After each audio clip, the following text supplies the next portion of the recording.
Hi hello friends, welcome to my channel. ఈరోజు వీడియోలో Telangana functions special bagara రైస్ని ఎలా తయారు చేసుకోవాలో చూద్దాం.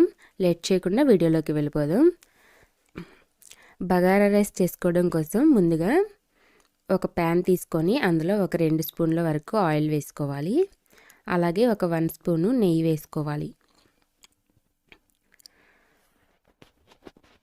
ఈ ఆయిల్ అనేది హీట్ అయిన తర్వాత ఇందులో బగారా రైస్ అంటే అందులో షాజీరా వేస్తేనే ఆ రైస్కి టేస్ట్, లేదంటే బగారా రైస్కి ఆ టేస్టే రాదు. బగారా రైస్కి మెయిన్ ఇంపార్టెంట్ షాజీరా కాబట్టి 1 స్పూను షాజీరా వేసుకోవాలి.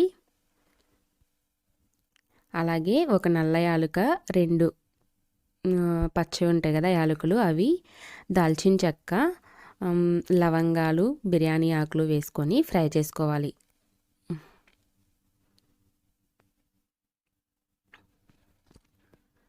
ఇవి కొంచెం ఫ్రై అయిన తర్వాత సన్నగా తరిగి పెట్టుకున్న ఉల్లిపాయ ముక్కల్ని వేసుకోవాలి.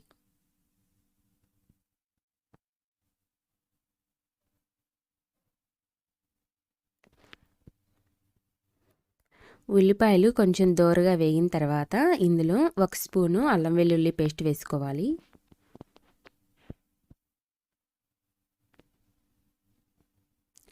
అల్లం వెల్లుల్లి పేస్ట్ని పచ్చివాసన పోయేంత వరకు వేయించుకోవాలి.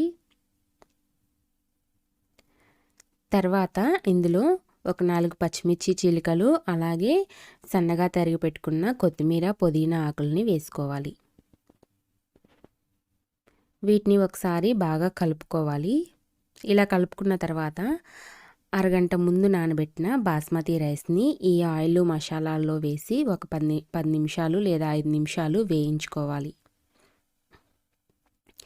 ఇలా రైస్ని ఆయిల్లో వేయించుకోవటం వల్ల రైస్ అనేది కుక్ అయిన తర్వాత మెతుకులు ఒకదానికొకటి అతుక్కుపోకుండా విడివిడిగా చాలా పొడిగా ఉంటుంది రైస్.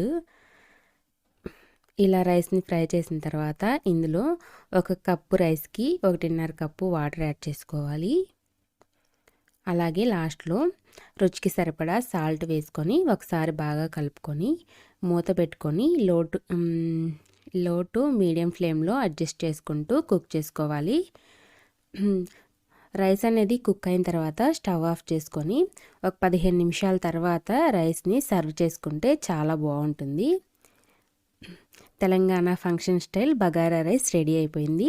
చూసారు కదా, రైస్ అనేది చాలా పొడిగా, మెతుకులు అనేవి ఒకదానికొకటి అతుక్కోకుండా చాలా బాగా పర్ఫెక్ట్గా వచ్చింది. రెసిపీ చూసారు కదా, మీకు కనుక నచ్చితే వీడియోని లైక్ చేయండి. అలాగే నా ఛానల్ని ఎవరైనా ఫస్ట్ టైం చూస్తున్నట్లయితే సబ్స్క్రైబ్ చేసుకోవడం మాత్రం మర్చిపోవద్దు. మరో కొత్త వీడియోతో మీ ముందుంటాను. అంతవరకు బాయ్.